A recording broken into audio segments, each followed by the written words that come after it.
بسم الله. اوبشن جديد كده نزل في اخر تحديث في مايكروسوفت اوفيس 365، لذيذ جدا جدا جدا، بيسهل الامور على الاخر في موضوع الصور والبحث عنها.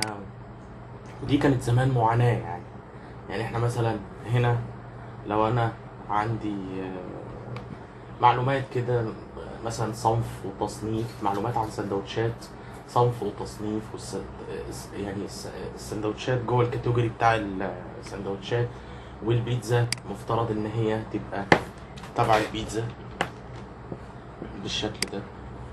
تمام. ازاي بقى انا اقدر؟ كان زمان عشان انزل صورة حاجة زي كده لازم اقعد انزل الصورة واقعد اظبطها على مقاس السل. لا، دلوقتي في اوبشن جديد جميل جدا جدا جدا نزل جديد في اخر تحديث. لما هروح تبويب انسيرت هيقول لي هنا بليس ان سيل، يعني حط الصورة في المكان اللي انت عايزه. فلو انا مثلا هنا عايز احط عند سندوتش التونة دي، عايز احط الصورة بتاعت سندوتش التونة جوه الخلية بالظبط، تبقى على قد الخليه بالظبط. كل ما عليك ان انت هتقف هنا وبعدين تروح للانسيرت وتقول له بليس ان سيل. في بيقول لك بقى ان انت ممكن تجيبه من الديفايس، من الجهاز بتاعك، او في الستوك بتاع الايمج، او اونلاين. فانا عايزه من الجهاز. انا عايز هنا سندوتش التونه اهو، خلاص اخترته واحطه كده. بص بقى هنا هيبقى عامل ازاي. اقدر بقى اوسع الخليه باي شكل زي ما انا عايز، هي الصوره اوريدي ايه ثابته جواه بالشكل ده، وهكذا بقى باقي الايه.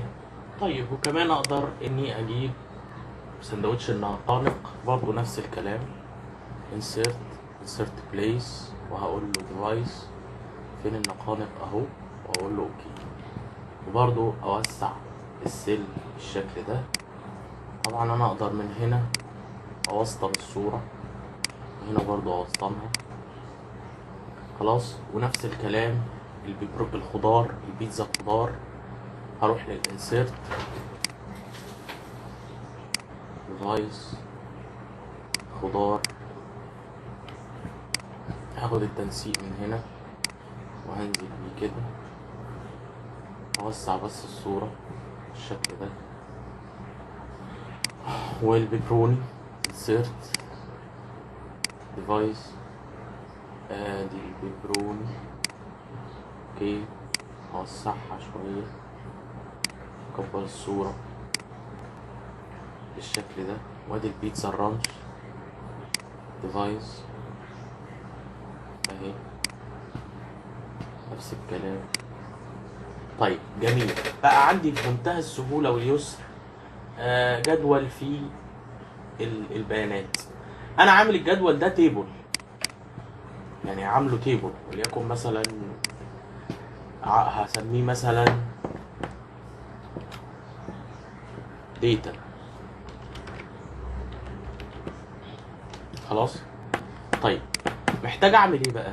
عايز هنا مثلا اعمل داتا فاليديشن بايه؟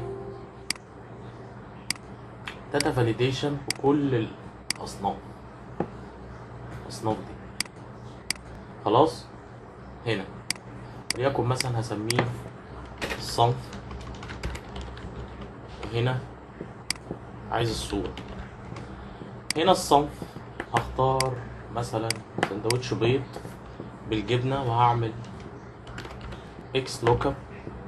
عايز ادور على سندوتش البيض بالجبنة ده جوه السندوتشات، يجيب لي ريتيرن اري. انا عايز ايه بقى؟ الصور. بص بقى الجمال، انت اخترت من هنا سندوتش الجبنه، جالك هنا ايه؟ صوره سندوتش الجبنه. طيب تعالى بقى نجرب كده، نغير سندوتش التونه اهو، نغير من هنا بيتزا بيبروني اهي، بيتزا دجاج رانش اهو، هايل كده، ايزي بيزي ليمون سكويز، 100 100. طيب انا عايز اعمل ايه تاني بقى؟ تخيل ان انا عايز كل صور الكاتيجوري التصنيف، يعني عايز مثلا لما اقول له السندوتشات العربيه يجيب لي كل الصور بتاعت السندوتشات العربيه. طب ده ازاي؟ هحط هنا، هقول مثلا هنا التصنيف، خليني فوق شويه، هنا مثلا هقول التصنيف، وهنا صور التصنيف. خلاص. طيب عايز اعمل هنا، انا عندي طبعا سندوتشات عربيه وعندي ايه، بيتزات. فانا هجيب هنا البيتزا احطها هنا، السندوتشات هنا، كنترول زد، كنترول سي، احطها كنترول في، كنترول سي، كنترول في، وبعدين البيتزا كنترول سي، وادي البيتزا. خلاص. فالتصنيف هنا هيبقى داتا فاليديشن ليست، واختار الاثنين دول. اوكي. طيب عايز مثلا اجيب كل البيتزات، طب ده يحصل ازاي؟ بص بقى الجمال، اعمل فلتر،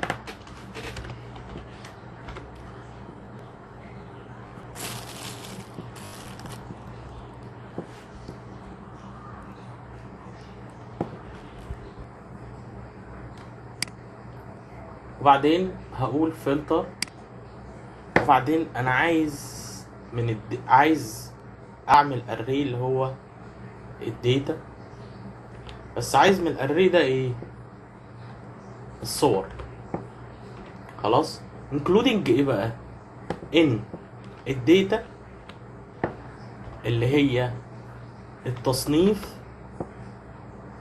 يكون يساوي التصنيف بتاعي اللي في الداتا فاليديشن. خلاص. واقفل كده واقول انتر. يا سلام. هنا بقى تعالى شوف، ادي كل البيتزات. تعالى بقى غير التصنيف، خليه سندوتشات، يجيب لك كل صور السندوتشات. ففكرة رهيبة يعني، فكرة ممتازة. شكرا. سلام عليكم.